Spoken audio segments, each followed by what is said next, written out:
ഖത്തറിൽ കഴിയുന്ന ഹമാസ് ഭീകരരെ പുറത്താക്കണമെന്ന് ഇസ്രായേൽ പ്രധാനമന്ത്രി ബെഞ്ചമിൻ നെതന്യാഹു. പുറത്താക്കിയില്ലെങ്കിൽ അവരെ നിയമത്തിന് മുന്നിൽ കൊണ്ടുവരണം. ഖത്തറിന്റെ ഭാഗത്തുനിന്ന് നടപടി ഉണ്ടായില്ലെങ്കിൽ ഇസ്രായേൽ ഇക്കാര്യം ഏറ്റെടുക്കുമെന്നും നെതന്യാഹു. യമനിലെ ഹൂതി ഭീകര കേന്ദ്രങ്ങൾക്കെതിരെയും ഇന്നലെ ഇസ്രായേൽ ആക്രമണം ആരംഭിച്ചിരുന്നു.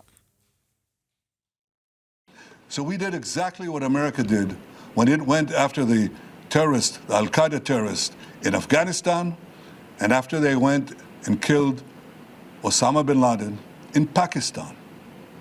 Now the various countries of the world condemn Israel. They should be ashamed of themselves. What did they do after America took out Osama bin Laden? Did they say, oh, what a terrible thing was done to Afghanistan or to Pakistan? No. They applauded. They should applaud Israel for standing up to these same principles and carrying them out. And I say to Qatar and all nations who harbor terrorists, you either expel them or you bring them to justice. Because if you don't... Aison Jose ചേരുന്ന വിവരങ്ങളുമായി. Aison, Hamas ഭീകരരെ പിന്തുണയ്ക്കുന്ന രാജ്യങ്ങളോട് നൽകുന്ന ഒരു സന്ദേശം എന്താണ് Israel പ്രധാനമന്ത്രി? തീർച്ചയായും രോഹിണി, ഇപ്പോൾ നമ്മൾ കേട്ട വാക്കുകളിൽ നിന്ന് തന്നെ വ്യക്തമാണ്.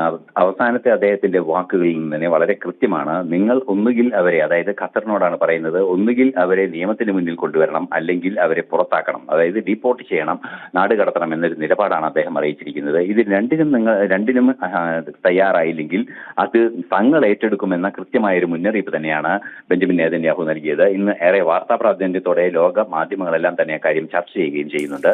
മറ്റൊരു സുപ്രധാന വിഷയവും കൂടി അദ്ദേഹം എടുത്തു പറഞ്ഞത്, നേരത്തെ നമുക്കറിയാവുന്നതാണ് ഒസാമ ബിൻ ലാദന്റെ ആക്രമണം നടന്നത്. ഒസാമ ബിൻ ലാദൻ നടത്തിയ വേൾഡ് ട്രേഡ് സെന്റർ ആക്രമണം ഉൾപ്പെടെയുള്ള ഭീകരാക്രമണങ്ങൾക്ക് പിന്നിൽ പ്രവർത്തിക്കുകയും സ്വാഭാവികമായും അത്തരം ആക്രമണങ്ങൾക്ക് പിന്നിൽ പ്രവർത്തിച്ചതിന് പിന്നാലെ അഫ്ഗാനിസ്ഥാനിൽ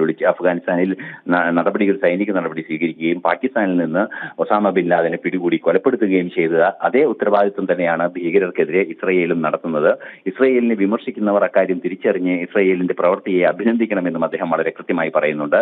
ഇതിൽ നിന്നെല്ലാം തന്നെ മനസ്സിലാക്കാൻ സാധിക്കുന്നത്, ലോകരാഷ്ട്രങ്ങളെല്ലാം തന്നെ ഏതെങ്കിലും രാഷ്ട്രം ഹമാസിനെ ഒരു ആശ്രയമായി മാറാനോ അല്ലെങ്കിൽ അവരുടെ ഒളിത്താവളമായി മാറാനോ ഉള്ള പിന്തുണ നൽകുകയാണെങ്കിൽ അവരോട് നടപടികൾ ഉണ്ടാകുമെന്ന നിലപാട് തന്നെയാണ്. തീർച്ചയായും ഇപ്പോൾ നമുക്ക് കണ്ടത്, ഈ കഴിഞ്ഞ ദിവസങ്ങളിൽ കണ്ടത് അത് തന്നെയാണ്. കഴിഞ്ഞ ദിവസമാണ് ഈ ഹമാസിന്റെ ശക്തി കേന്ദ്രങ്ങളായി പ്രവർത്തിക്കുന്ന അല്ലെങ്കിൽ അവർ ഒളിത്താവളങ്ങളായി നിലനിന്നിരുന്ന ഖത്തറിലെ പ്രദേശത്ത് ദോഹയിൽ ശക്തമായ ആക്രമണം നടത്തുകയും 6 പേർ കൊല്ലപ്പെടുകയും ചെയ്തത്. അത്തരം നടപടികൾ ഇനിയും തുടരുമെന്ന മുന്നറിയിപ്പ് തന്നെയാണ് ലോകരാഷ്ട്രങ്ങൾക്ക് അദ്ദേഹം നൽകുകയും ചെയ്യുന്നത്. ശരി, ഐസൺ ജോസാണ് വിവരങ്ങൾ നൽകിയത്.